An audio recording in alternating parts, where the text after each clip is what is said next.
When you respect yourself. For those of you who grew up in a negative polarity family, like I did, even for those of you who grew up in positive polarity but were indoctrinated into the matrix, this message is for you. Recently, my sister contacted me after several months of silence, which I initiated, after our discussion of the fact that she thinks I'm nuts. All conspiracy theorists and believers in ETS are nuts, you know. I discussed the fact that she thinks I'm nuts and her response was, yes, but you're an interesting nut, which is like throwing your drink in someone's face, really. Yes, it's an insult, but putting ego aside, it also says she doesn't have any respect for me. For me, if there's no respect, there's no love either. At best, conditional. I stopped corresponding with her, at Ivo's request, but did leave avenues open. I find the third-dimensional thing to do is to contact someone else when you have a problem. I very seldom hear from people when they don't have a problem. People with problems are always glad to share them. These are people of crisis orientation. People who are not crisis-oriented contact others just for pleasant exchanges.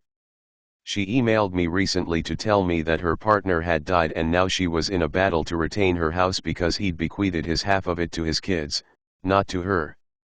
Folks, don't let yourself be scammed out of things like the house you've been living in for 25 years by agreeing with your partner that your children will be your primary beneficiary, not the partner. When people are partners, the partner's well-being is your primary financial concern, whether you have children from a first marriage or not. In my opinion, whichever partner passed last should have bequeathed the house to both their own children and the other partner's children, out of respect for that partner's wishes. Of course there are potential problems that could arise with that plan, though, such as defaulting on mortgage payments, remortgaging the house or just plain selling it and vanishing into thin air with all the cash and turning up in a Caribbean country with no extradition agreement with Canada. I think that if you can't trust your partner to carry out your last rites, then why bother being with that person, but that's just me. Obviously he didn't think he could trust my sister to continue to pay the mortgage. I'm sure she would have honored his wishes in her will, but then it may have been too late. This is the second partnership that ended that way that I know of, so it doesn't seem like there's an alternative except for paying off the entire mortgage while you're together. How this impacts me. She'd contacted me and I'd responded to her and I supported her as best I could. My sister signed up to learn hard lessons obviously. Ivo has told me he's had to protect me from the negative energy coming my way from my sister at times, shielding me from it, just so it didn't cripple me emotionally, so I understand his concern when he says he wants me to cut ties with her. What I learned about my mother, and I believe my sister has the same pattern, is that because she's playing an ego game of I'm the better person and you're just the schmo, one-upmanship, you can't let them become too comfortable having you back in their life once you decide to step away. Why? Because as their relief fades, they revert back to their negative behavior towards you either overtly or covertly. People who are incapable of respecting themselves can't respect you either. I used to go through a pattern with my mother of walking out on her after telling her off for being so nasty, and then when I showed up again, she seemed more caring, but eventually she'd get back to her old nasty behavior, which I would then tell her off for again. This happened over and over. I realized that there was a honeymoon period where she would behave uncharacteristically loving, but since it was not in her character to be that way, she couldn't keep it up for long. My sister is like this, but only covertly nasty towards me. I could feel the relief she felt at hearing from me after a period of silence. You're not going to be able to stop people like this from being this way, they have to overcome it themselves if they're ever going to. I'm really afraid of seeing my Earth family on the negative deep state timelines when the split happens, and I believe it's due too soon. I can't do anything about that, only watch helplessly. P.S. That's why they're trying to get as many people to wake up now, while there's still a chance. It's going to be a lot harder for them when they carry on living on the negative timelines. People who do respect themselves can either be the big heart and continually put up with it or decide there are greener pastures elsewhere. I send her love, but I don't need a steady diet of chaos. Been there, done that. What I realize on my journey back to Vega is that I'm to give up everything I've ever believed to be a part of my life here on Earth, because everything I've ever lived here is 3D and I'm not. The most valuable thing to me is my connection to Soul, and to Ivo, and I will put nothing in its way. So I learn whatever lessons there are to be learned and walk on. I don't make the mistake of expecting her to change now that we've discussed what I don't like about how she treats me. I realize she's caught in a pattern she picked up in my family of one-upmanship, and she's subject to mind control about conspiracy theorists, something I imagine many of us truthers are getting tired of now. And I realize that I'm on my own path and it can be very lonely at times. Very lonely. When you realize the shortcomings of so many people on this planet and that they can never meet your needs, nor can many of them even mirror back the person you want to see in yourself, you need to make decisions based on either your own benefit or theirs, depending on what's most appropriate. Send everything love, including yourself, but stay the course. Ivo, my love, it is about leaving the third-dimensional timelines behind. You are beyond this now. You did the best you could with your sister, you were very caring and loving. Me, never mind straightforward. Ivo, yes, you are very direct and you speak your truth. This is the fifth-dimensional way of being unconditionally loving. You are assertive and you speak your mind, but do the best you can to help others. But remember, your sister is in a learning situation, not one where you need to rescue her or save her from her emotions. Me, I don't think I did that. And she's taking whatever action she can now. Ivo, the fifth-dimensional way of being unconditionally loving is allowing others to grow. Do not hamper their growth. Do not stand in their way, and sometimes allowing them the consequences of their mistakes is the greatest love you can show them. Understand that your world is ego-based, and I know you do, but the ego of all must dissolve. In this dissolution of the ego, the soul's values and the soul's path are revealed to all.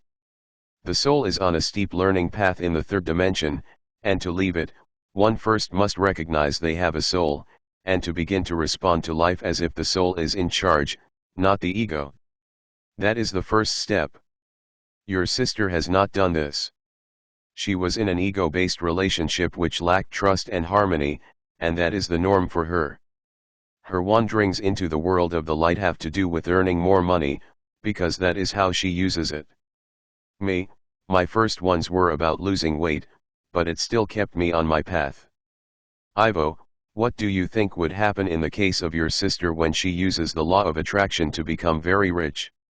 She would stop there, my love. Me, and I never permanently lost that weight, either. Ivo, and you still continued on your spiritual path. Now you are on that path because you realize it is the way, not because it is a hobby or flight of fancy. Me, no, it called to me. I always knew there was another way to live. I always knew there was something more to life than what we were experiencing here. Ivo, and that is because you are a higher dimensional. You understand this, and it was in the back of your mind all along. Now you understand the spiritual path automatically grants you self-respect, power, self-love, and wisdom. Your self-mastery is much greater than the potshot days of intellectual guessing you had subjected yourself to for so many years. There is no need to guess anymore. You understood when you got out of bed and listened to your higher self tell you, you are being poisoned by the foods you eat, that is why you feel so sickly. So, on a spiritual path, you undergo a detox diet to remove the poisons from your body. You also undertook a course for mastery of empathy, and you left Facebook because of the energy you were picking up from it. It was incapacitating for you. Me, yes, it was. I feel better except for the detox. Ivo, you understand your path is eliminating everything in your life that connects you to 3D, so you look at how you are suffering. You suffer through a toxified body, so you are doing the detox and enjoying it even. Me, I like the celery and the lime juices. It doesn't bother me to be hungry. Ivo, you are looking at all places within your life that you have had problems that are connected to the third dimension, and are looking at finding solutions in order to raise your frequency more. All habits picked up from your parents, or in response to your dysfunctional childhood, are being addressed. You are allowing your eating habits to evolve, and understand we will be bringing higher frequency foods to Earth from the higher dimensions because, yes, to some extent your foods are third perhaps fourth dimensional foods, even those grown upon the planet, and now your bodies will require higher dimensional foods, which we will provide. How does this relate to self-respect? You begin to see the long-term gain in changing your behaviors. You still eat an organic salad almost daily, your water is filtered and you change them more frequently, you have zeolite, diatomaceous earth, and you are finding recipes that focus on higher vibrational foods, fruit and vegetables. You understand that white sugar is a very low frequency because it is not a natural product. This is what has happened, in changing sugar, flour, and in chemicalizing your foods have dropped in frequency. And they do not support a body that is crystallizing. So many of you are having trouble with foods. Do not eat that which does not appeal to you and do not eat that which upsets your body. Those are two rules that apply as you crystallize your bodies. All positive action one takes to help oneself is out of self-respect and self-love. The path of knowing your truth is one of self-respect. If one takes no positive action, but allows themselves to flow with a lower dimensional disharmony, that is one's choice. It is best to solve the problem before the problem becomes a problem. However, many of the light workers on Earth have long-standing problems they only now have the energy to deal with now that their frequency is rising, and this is fine. Understand everything you learned in the third dimension should stay there. Think new. Think higher frequency. Listen to your soul. Listen to your body. Me, my body loves white sugar, Ivo. Ivo, yes, but you understand that it began this in the third dimension and that it is incorrect to take it forward in your ascension. And when you do eat sugar, you seek a small serving size. There are foods you enjoy from the third dimension, but now you must learn to enjoy foods for other reasons other than they give you an energy burst. A 14th dimensional in a third dimensional body will always feel like it does not have enough energy, my love. The body is too low in frequency to house all of which is you. You will still have this problem in the 5th dimension as well, but there are ways to deal with it. Me, how? Ivo, in your case, to get your adrenals up to proper working frequency. They are too burned out. Me, okay, so stay the course. Get rid of toxins and deal with empathy. Ivo, and bring energy into the body with breathing and through meditation. Me, right. Ivo, also movement helps one to feel more energized. Me, I'm working on that. Ivo, energy moves through a body that moves, it becomes stagnant when the body is not moved more often. You see this with your frozen shoulder, the more you move the arm past where it is resisting, the more it continues to be flexible. Yes, there is inflammation. Curcumin is a good solution for this, not NSAIDs, ibuprofen. Seek a natural solution. Me, yeah, like ibuprofen and Tylenol are 3D, curcumin, turmeric, is 4D, and sending white light healing to the affected shoulder is 5D energy healing. Ivo, and you have much available to you but choose the higher dimensional solution as often as possible. Me, okay, thanks Ivo. I have to stop. Ivo, you are fatigued again. Perhaps some deep breathing will help. Me, thanks Ivo.